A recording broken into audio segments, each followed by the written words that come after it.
This is Josh Bycer from GameWisdom.com. I hope you enjoyed this Critical Thought, your daily discussion on game design. Hello and welcome to today's Critical Thought. As always, before we get going, thank you to currently 968 subscribers here on YouTube. Hope everyone is enjoying the great content. And for you first-timers, be sure to, of course, like and subscribe as we make our way up to 1,000. It is Sunday here, and if you miss it, I uploaded my play of Resident Evil 7 from the final version of the demo. The game managed to get me at least one time really well, so in honor of that, I figured for today's Critical Thought, we're going to talk about Resident Evil.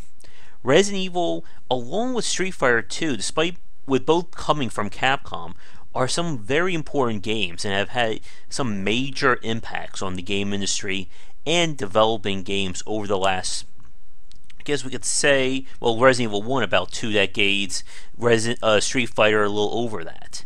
And one of these days I really want to talk more about the impact that Street Fighter had, but today it's Resident Evil's time. When we did my Let's Break of Alone in the Dark, we talked about kind of the birth of the survival horror genre. Alone in the Dark was kind of the first, I guess, modern aspect or the modern take on survival horror. Older fans will most likely comment on Sweet Homes as one of the first horror games, which combined Final Fantasy JRPG style combat with the horror aspect.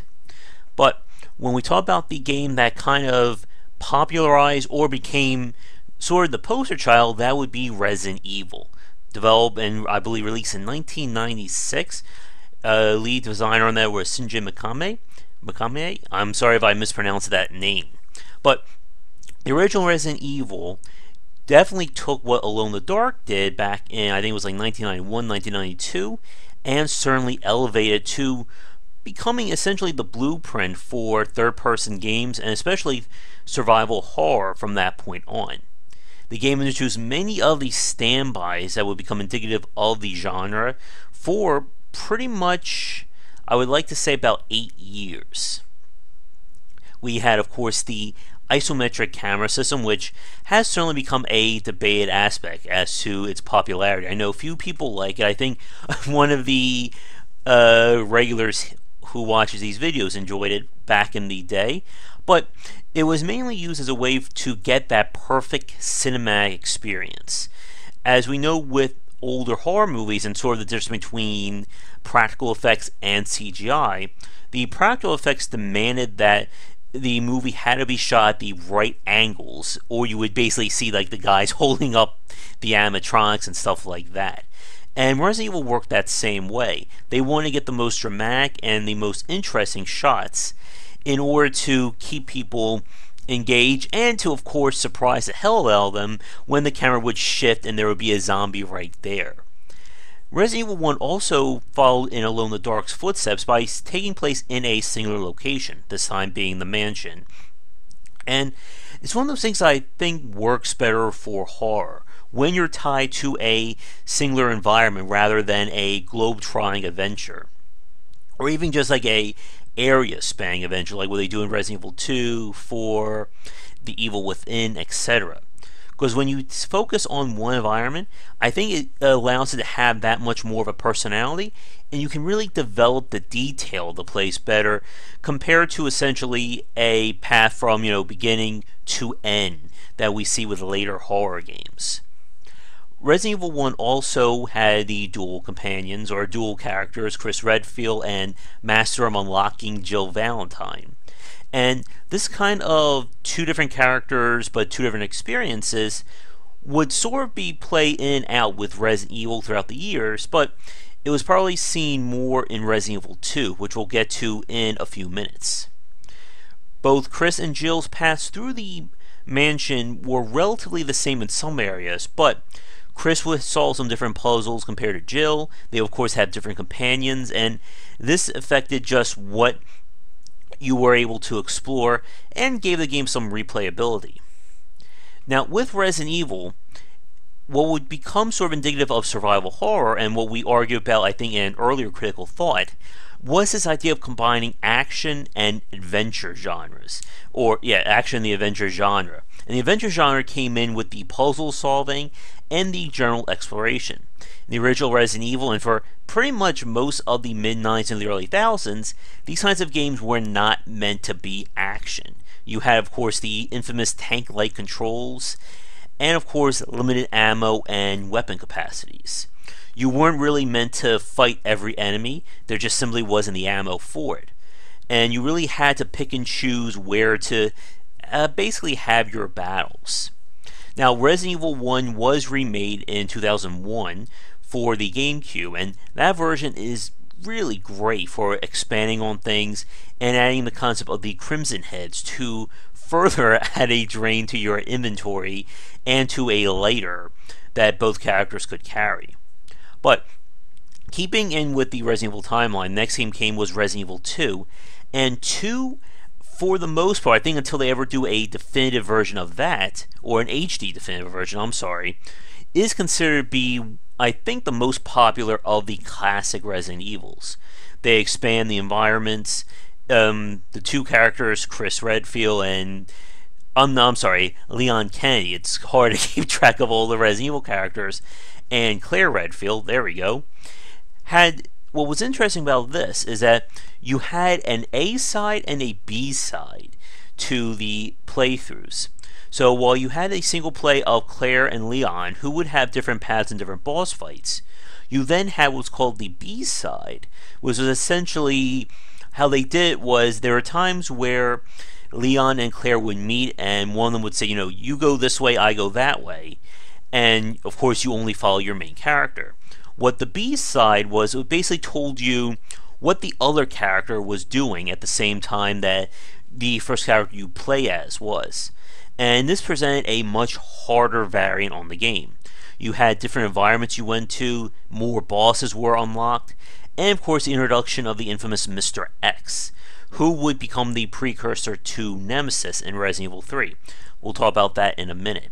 Resident Evil 2 also had a lot of different modes. There was, I think, the Mercenaries where you played as Hunk. There was the one you played as Tofu, which was literally a sentient block of tofu going around and stabbing people with a knife. And I'm not sure if, I know I never could have done it, but I'm pretty sure there must be someone out there who beat that mode. And Resident Evil 2, of course, expand on things with new weapons, new enemies, but still kept the isometric camera and tank-like controls. Incidentally, there was a version, I believe, of Resident Evil 2 that was considered the precursor to what would become Devil May Cry. I think it was either 2 or 3, but that was kind of a little bit of trivia for you. Resident Evil 3 would mark essentially the last of the old school or the classic form of Resident Evil before we saw the HD remakes and GameCube versions a few years later. 3, of course, added in the idea of a tactical dodge that Jill could do. It restricted it just to Jill going through Raccoon City, and the real interesting thing that they added was, of course, Nemesis. And Nemesis was an example of what I like to call an alpha antagonist, or an enemy that's going to hunt the player down but you can't kill. You can stop them for a few minutes, but they will, of course, come back. Now, with Nemesis, this system was somewhat toned down compared to what we see in games like Alien Isolation or the Clock Tower series, as Nemesis would only attack at specific points and would only chase you X amount of rooms. Later games or later series would add in an antagonist who would be more active and engaging, and if you haven't tried out the game Haunting Ground, that would be an interesting one to look at. Now, with Resident Evil 3, they of course started to have this tradition of these bonus modes, and I think you had the Mercenaries come back, and this one was more of a score challenge. Get through an area as quickly as you can, and kill the enemies, get as many items, and survive. Again, this was the pre-internet era, so there really wasn't much to do in terms of high scores, but it was a decent diversion. Now, in 2001, when we saw the remakes start to come up with Resident Evil 1 remake for GameCube, we also saw Resident Evil 0. And as another way of sort of the series borrowing or being inspired from previous entries, Resident Evil 0 introduced the concept of a partner, who this one was NPC, who would follow the player around, help them with shooting, solve puzzles, stuff like that.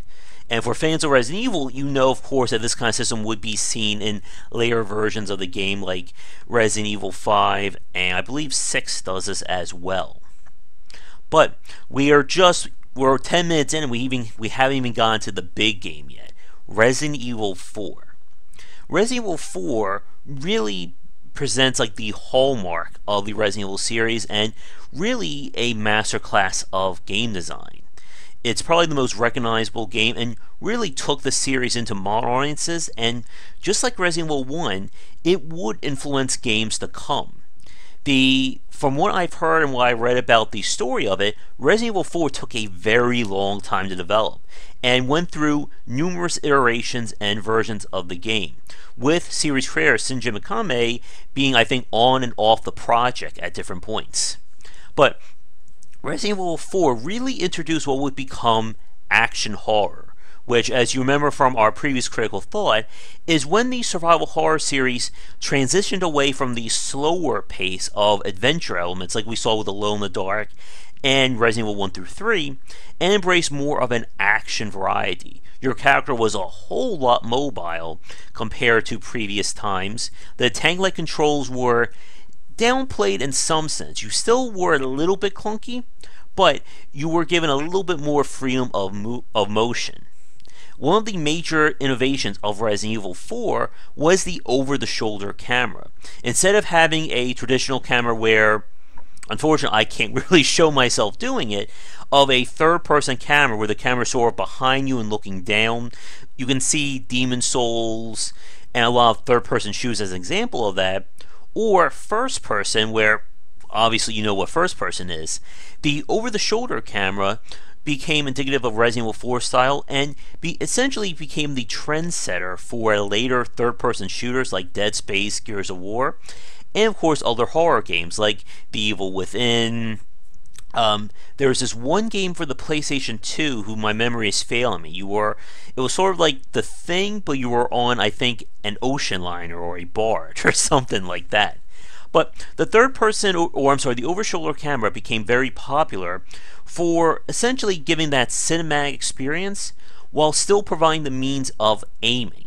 As you know, with third-person shooters, even like Uncharted, which allows you to, the camera basically zooms down and you can aim and shoot like it.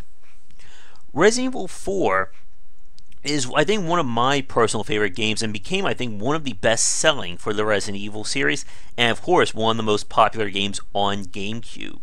It, of course, had the same kind of bonus mode, but it was really about this transition away from just slow, very basic enemies. The Los Plaga were able to react to the player, they could dodge attacks, they would actually do more than just rush the player. And this kind of interesting dynamic with these different enemies would again slowly become integrated into other action horror titles, such as Dead Space, which introduced the necromorph enemies. From Resident Evil 4, things started to decline, as we have seen.